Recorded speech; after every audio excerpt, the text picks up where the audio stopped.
सवालों पर कल लोकसभा में प्रधानमंत्री नरेंद्र मोदी ने जवाब दिया और वो सारे मुद्दे वहां पर उन्होंने उठाए जिसको लेकर उनकी सरकार आगे बढ़ती रही है। प्रधानमंत्री के ये 15 प्रहार ईडी की वजह से उन्होंने कहा कि सारे विपक्ष एक हो गए। 9 साल से आलोचना नहीं कि सिर्फ और सिर्फ झूठे आरोप विपक्ष जो है वो लगा रहा है।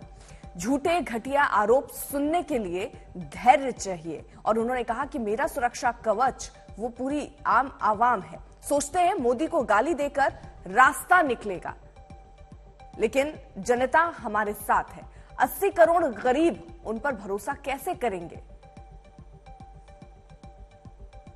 वोट बैंक की राजनीति ने देश को नुकसान पहुंचाया है, लेकिन अब देश विकास की गति पकड़ चुका है। जो सत्ता में थे वो विपक्ष में भी फेल नजर आ रहे हैं। पहले सरकार में भी वो कुछ कमाल नहीं कर पाए और एज अ विपक्ष भी वो कुछ कर नहीं पा रहे। 2004 से 2014 देश में घोटालों का दशक रहा है और उनकी सरकार आने के बाद सिर्फ विकास की गति मिली है। मौके को मुसीबत में पलटना यूपीए की पहचान रही है। सत्ता के सपने देखने वाले आत्ममंथन करें। ये वक्त आत्ममंथन का है। सिर्फ कोसने से या गाली देने से वो वापस सत्ता नहीं पा सकते। कुछ को बार बार सत्ता से बाहर होने की निराशा है, जिसकी वजह से भी वो लगातार झूठ बोल रहे हैं। 140 करोड़ की जनता ही मेरी सुरक्षा कवच है।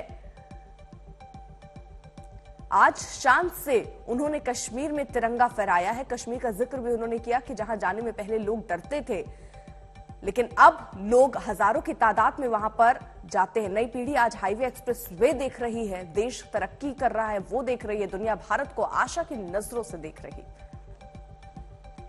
No, in fact, Prime Minister was shell shocked. He was in shock and there was no answer. एक जवाब नहीं दिया प्रधानमंत्री जी ने। और मैंने कोई कॉम्प्लिकेटेड क्वेश्चन तो नहीं पूछा है। मैंने ये पूछा है आपके साथ कितनी बार गए हैं, वहां कितनी बार मिले हैं। तो सिंपल से सवाल थे, जवाब नहीं दिया। It reveals the truth.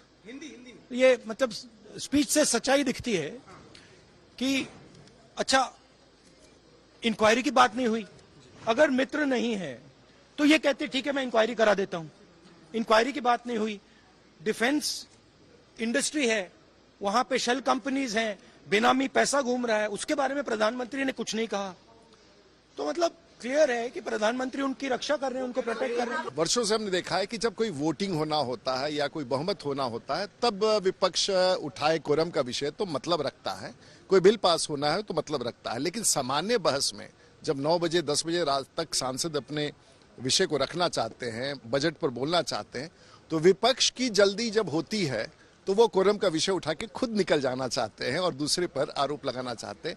ये बड़ा दुर्भाग्यपूर्ण है कि ऐसी परिस्थिति में कोरम का विषय उठाया जाए। जो जवाब देश सुनना चाह रहा था और सारा सदन सुनना चाह रहा था, जिसका नाम बार बार उछल के आ रहा था, गवर्नमेंट टोटली डिफेंसलेस थी उन आरोपों पे डिफेंस करने, अपने आप को डिफेंड करने के लिए। सरकार के पास इतनी ताकत है, जो उसमें कुछ गलत बोला तो उसके बारे में बता सकते हैं, लेकिन ताला लगा के मुंह पे क्यों बैठे हैं? The silence is speaking a lot more than the words. मैं एक प्रश्न करने के लिए प्रधानमंत्री का बयान का बाद स्पीकर को अनुमति प्रार्थना किया था, नहीं मिला। एक प्रश्न हमारे तरफ से, तृणमूल कांग्रेस का तरफ से, अदानी का बारे में आप चर्चा में आओ चाहे ना चाहो, LIC और स्टेट बैंक ऑफ इंडिया में जितना लोगों का इन्वॉल्वमेंट है सारे देश में, वो लोग बहुत चिंतित है, वो लोग बहुत